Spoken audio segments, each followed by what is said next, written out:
वंदे मातरम। खबर उत्तराखंड में आप सभी का स्वागत है। मैं हूं आपके साथ दीपिका सिंघल। देहरादून से सबसे पहले बड़ी खबर का रुख करते हैं। युवाओं से पुलिस का संवाद। डीजीपी अशोक कुमार ने युवाओं से संवाद किया है और किसी तरह का असंवैधानिक काम ना करने की अपील की है। किसी के बहकावे में ना आए, डीजीपी ने कहा है। शांतिपूर्ण तरीके से विरोध करने की अपील की है। लोकतांत्रिक तरीके से प्रदर्शन करें, कानून अपने हाथ में ना लें और सकारात्मक सोचें। अग्निपथ स्कीम के विरोध को लेकर डीजीपी ने अपील की है। केंद्र सरकार की अग्निपथ योजना को लेकर देश भर में देखिए विरोध चल रहा है, जिसके तहत उत्तराखंड राज्य में भी कई जगह पर विरोध प्रदर्शन देखने को मिल रहा है, जिसको देखते हुए विरोध प्रदर्शन कर रहे युवाओं के खिलाफ पुलिस ने मोर्चा खोलते हुए डीजीपी ने युवाओं से अपील की है। डीजीपी ने कहा है कि सभी युवा शांति बनाए रखें और साथ ही साथ किसी के भी बहकावे में बिल्कुल भी ना आए, संयम बनाकर रखें। उसके बावजूद भी अगर कोई युवा साथी विरोध प्रदर्शन करता है तो वो कानून के दायरे में रहकर और लोकतांत्रिक तरीके से प्रदर्शन करे और कानून अपने हाथ में ना ले, साथ ही साथ सकारात्मक सोचे। डीजीपी अशोक कुमार की तरफ से अपील की गई है युवाओं से। तो देखिए, देश भर में अग्निपथ योजना को लेकर विरोध प्रदर्शन हो रहा है और इससे उत्तराखंड भी अछूता नहीं रहा है। ऐसे में युवाओं से डीजीपी ने अपील की है कि संयम रखें, शांति बनाए रखें।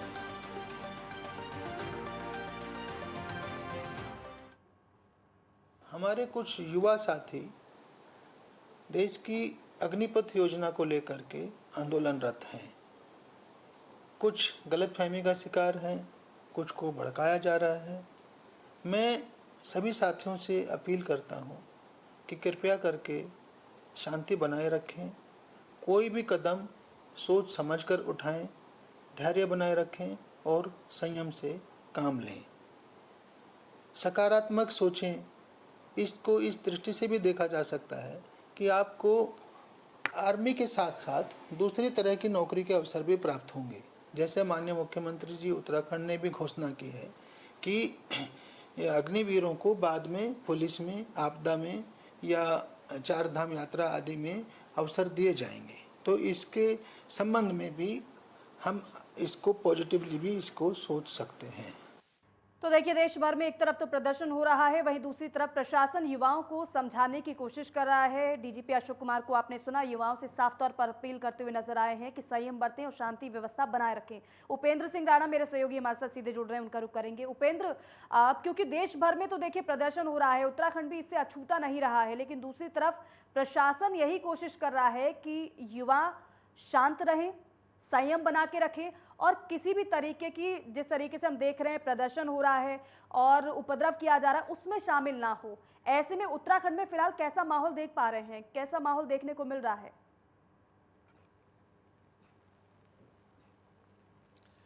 देखिए दीपिका, जिस प्रकार से जो अग्निपथ योजना है उसको लेकर देश भर में जिस प्रकार से विरोध प्रदर्शन हो रहा है, जिस प्रकार से जो है लगातार जो है उग्र आंदोलन जो है वो किया जा रहा है। हालांकि उत्तराखंड में भी कई सारे प्रदर्शन जो है यहाँ पर देखने को मिले हैं। अलग अलग जिलों में जो है कई प्रदर्शन जो है अग्निपथ योजना को लेकर देखने को मिला। हालांकि ज़्यादा उग्र आंदोलन जो है वो उत्तराखंड में देखने को नहीं मिला। हालांकि जो कल हल्द्वानी में जो है ये जरूर जो है वहाँ पर पुलिस के द्वारा पुलिस बल का जो है वो प्रयोग करना पड़ेगा, लाठीचार्ज वहाँ पर जो है युवाओं के साथ जो है वो करने पड़े। लेकिन उसके बाद जो है अभी तक हालांकि उग्र आंदोलन तो नहीं किया गया है, लेकिन प्रदर्शन और विरोध जो है वो लगातार जो है उत्तराखंड में लगातार जारी है।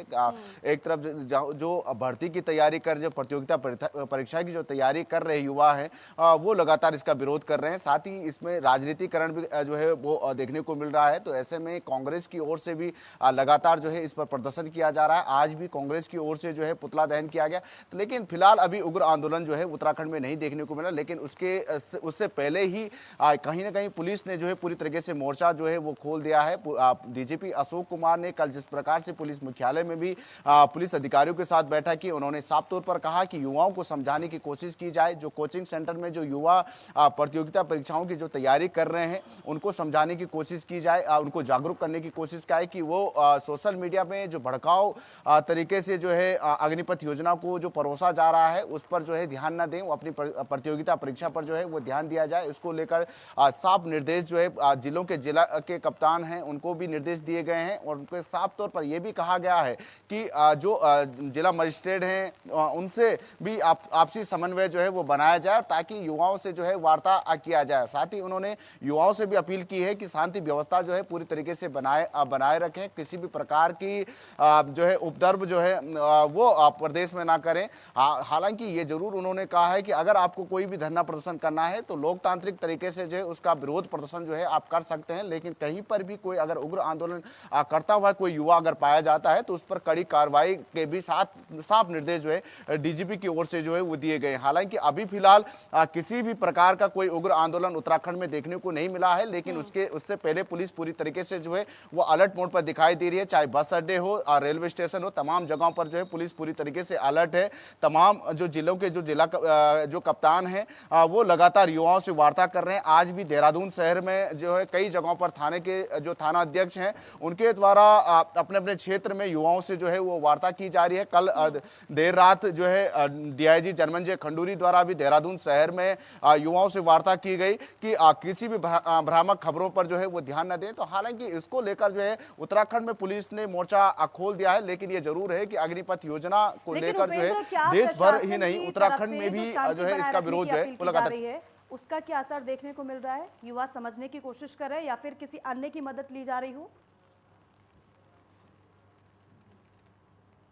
देखिए अभी फिलहाल जो है किसी प्रकार का कोई उग्र आंदोलन जो है वो उत्तराखंड में देखने को नहीं मिला है। हालांकि विरोध प्रदर्शन जरूर जो है देहरादून हो, हल्द्वानी हो, इन जगहों और पौड़ी हो, इन जगहों पर जो है जरूर देखने को मिला। कई जगहों पर जो है केंद्र सरकार का पुतला भी फूंका गया और केंद्र सरकार के खिलाफ नारेबाजी भी की गई, लेकिन किसी भी प्रकार का कोई उपद्रव जो है नहीं देखने को मिला। जिस प्रकार से अन्य राज्यों में देखने को मिल रहा है कि ट्रेनें जलाई जा रही है, कई जगह उपद्रव जो है वो किया जा रहा है, उस तरीके की कोई घटना अभी उत्तराखंड में फिलहाल नहीं हुई। शांति व्यवस्था पूरी तरीके से जो है वो बनी हुई है। लॉ एंड ऑर्डर का पूरा ध्यान जो है युवाओं के द्वारा भी रखा जा रहा है। पुलिस पूरी तरीके से जो है मुस्तैद है। जिस प्रकार से जो है लगातार अपील जो है डीजीपी के द्वारा भी किया गया है और लगातार जो कप्तान हैं, जो एसएसपी हैं, वो भी लगातार युवाओं से संवाद करने की कोशिश कर रहे हैं। बिल्कुल उपेंद्र, और ये गनीमत है कि फिलहाल उत्तराखंड में इतना ज्यादा विरोध प्रदर्शन नहीं देखने को मिल रहा है, क्योंकि अगर अन्य राज्यों की बात करें तो वहां तो बेहद चिंताजनक तस्वीरें सामने आ रही हैं। बहरहाल आप बने रहिएगा उपेंद्र, आगे भी आपसे खबरों पर अपडेट लेके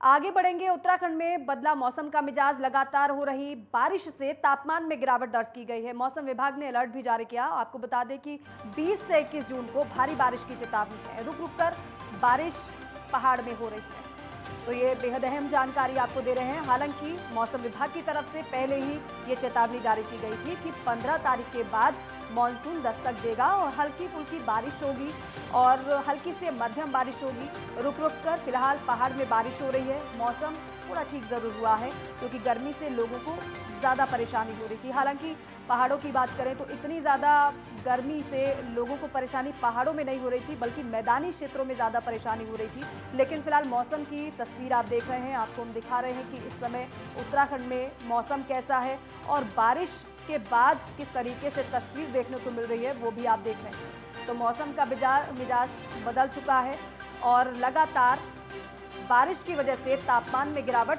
दर्ज की गई है। उपेंद्र सिंह राणा मेरे सहयोगी लगातार बने हुए हैं। उपेंद्र, आप कुछ तस्वीरें तो अपने दर्शकों को हमने दिखाई है कि बारिश हो रही है, लेकिन आप वहां पर मौजूद हैं, बताइएगा कि किस तरीके से फिलहाल मौसम में बदलाव देख पा रहे हैं और बारिश हो रही है फिलहाल अभी।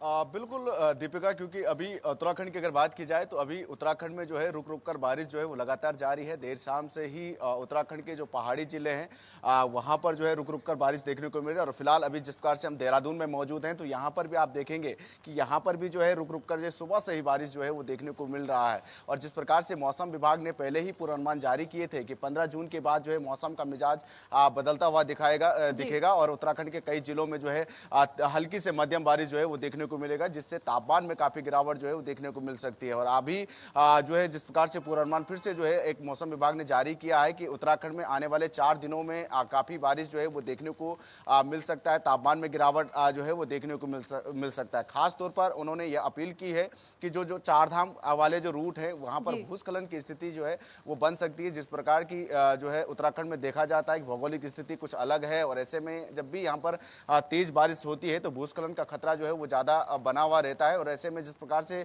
सड़क निर्माण का काम भी चल रहा हो और ऐसे में जो है पहाड़ों का दरकना जो है उत्तराखंड में ज्यादा हो जाता है, तो ऐसे में जो यात्री चारधाम यात्रा आ रहे हैं उनसे अपील की गई है कि वह भी मौसम का साफ होने का इंतजार करें, और कहीं पर अगर खतरा अगर उनको लगता है या भूस्खलन की स्थिति अगर लगता है तो उनको जो है सबसे पहले वो सुरक्षित स्थानों पर चले जाएं। और उसके लिए जिला प्रशासन को भी अलर्ट मोड पर रहने को भी कहा गया है, सरकार को भी अलर्ट मोड पर रहना कहने को कहा गया है, और आपदा कंट्रोल पूरी तरीके से जो है अलर्ट पर रहने के निर्देश जो है वो दिए गए हैं। जिस प्रकार से खासतौर पर 21 और 22 जून को जो है वो तेज बारिश होने की संभावनाएं जो है वो जताई गई है कि प्रदेश में 21-22 को जो है तेज बारिश जो है वो देखने को मिल सकती है। तो ऐसे में पूरी तरीके से जो है येलो अलर्ट अभी फिलहाल मौसम विभाग की ओर से जो है वो जारी किया गया है, और ऐसे में मौसम का मिजाज पूरी तरीके से बदला हुआ है। लेकिन खासतौर पर जो सैलानी यहाँ पर घूमने के लिए आ रहे हैं, परेशानी मैदानी क्षेत्रों में भी देखने को मिल रही थी। मैदानी क्षेत्रों का इस वक्त क्या हाल है और सबसे ज्यादा कहां बारिश हो रही है?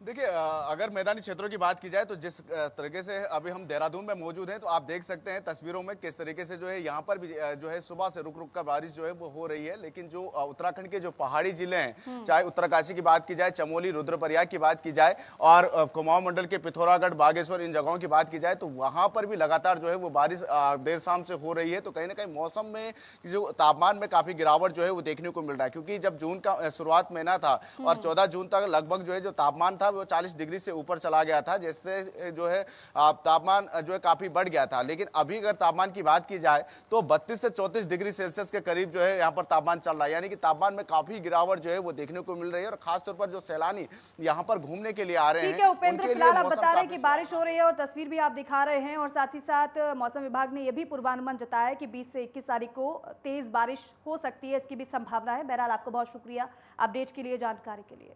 रुक रहे छोटे से ब्रेक के लिए, फौरन लौटेंगे। तो प्रधानमंत्री नरेंद्र मोदी गुजरात के दौरे पर है। सबसे पहले अपनी मां से मुलाकात की, उनका आशीर्वाद प्राप्त किया, और इसके बाद अब बड़ी सौगात प्रधानमंत्री नरेंद्र मोदी दे रहे हैं। बहरहाल खबरों में आगे बढ़ेंगे, और बड़ी खबर आपको बता दें कि यूपी बोर्ड का रिजल्ट जारी, 10वीं के जारी हुए नतीजे।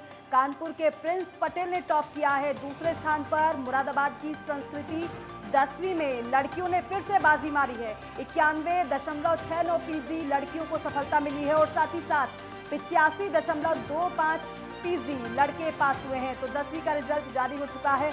हालांकि सुबह से छात्र छात्राओं को इंतजार था अपने परीक्षा के परिणाम का, और अब वो घड़ी आ गई है जब परीक्षा के परिणाम घोषित कर दिए गए हैं। तो यूपी बोर्ड का रिजल्ट जारी कर दिया गया है, और इस बार भी लड़कियों ने बाजी मारी है। आपको बताएं कि 91.69% लड़कियों को सफलता मिली है, और 85.25% लड़के पास हुए हैं।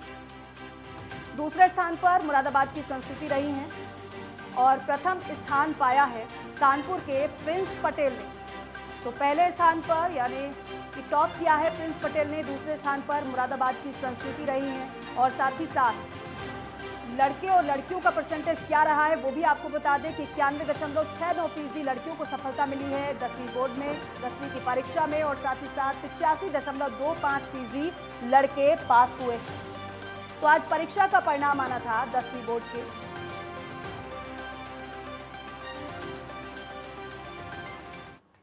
चलिए खबरों में आगे बढ़ेंगे। मुख्यमंत्री पुष्कर सिंह धामी ने सीएम आवास में महाराष्ट्र के राज्यपाल भगत सिंह कोश्यारी के व्यक्तित्व और कृतित्व पर आधारित पुस्तक द लीजेंड ऑफ कोश्यारी भगत दा का विमोचन किया।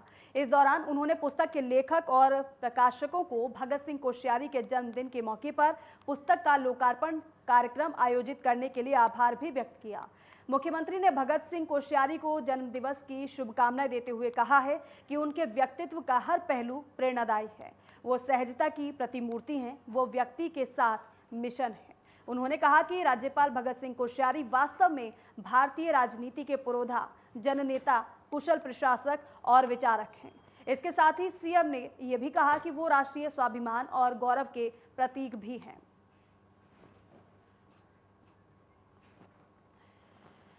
और आगे बढ़ेंगे खबरों में। अल्मोड़ा में आज बीजेपी की जिला कार्यसमिति की बैठक आयोजित की गई। पार्टी कार्यालय में आयोजित इस बैठक में बतौर मुख्य अतिथि कैबिनेट मंत्री रेखा आर्य पहुंची। इस बैठक में संगठन के कई पदाधिकारी और कार्यकर्ताओं ने हिस्सा लिया। इस बीच कैबिनेट मंत्री रेखा आर्य ने कहा कि देश में आज बीजेपी का कुनबा लगातार बढ़ता जा रहा है। कार्यकर्ताओं की मेहनत की बदौलत आज बीजेपी पूरे विश्व में सबसे बड़ी पार्टी बनकर उभरी है। साथ ही साथ कहा कि इस कार्य समिति की बैठक के माध्यम से संगठन की मजबूती पर और समर्पित कार्यकर्ताओं का कद बढ़ाने को लेकर भी चर्चा की गई है। भारतीय जनता पार्टी का संगठन हमेशा से सक्रिय रहा है। जब हमारे जनप्रतिनिधि 2 हुआ करते थे और आज हमारे जनप्रतिनिधि केंद्र में 302 से लेकर राज्यसभा में 100 से ऊपर की संख्या में हम लोग हैं, तो संगठन निरंतर अपना काम करता रहा है, जिसका प्रतिफल है कि आज हम इतनी बड़ी संख्या में कह सकते हैं देश का नेतृत्व के अलावा पूरे विश्व भर में जो है भारतीय जनता सबसे बड़ी पार्टी के रूप में स्थापित है। तो ये संगठन के निरंतर कार्य है। और इससे पहले राष्ट्रीय कार्य समिति हुई थी, उससे बीच में प्रदेश कार्य समिति हुई, निश्चित रूप से आज जिले कार्य समिति है और उसके बाद में मंडल कार्य समिति है। इन कार्य समितियों के माध्यम से कुछ हमारे जो हमारे संगठन के पदाधिकारी हैं वो प्रदेश वाले राष्ट्रीय स्तर पे जाते हैं और जो जिले वाले हैं वो प्रदेश स्तर पे जाते हैं। वहाँ की ऊर्जा लेकर जो है मंडलों तक उस ऊर्जा को पहुँचाने का काम करते हैं। और फिलहाल खबर उत्तराखंड में बस इतना ही। आप देखते रहिए नेटवर्क 10। जय हिंद।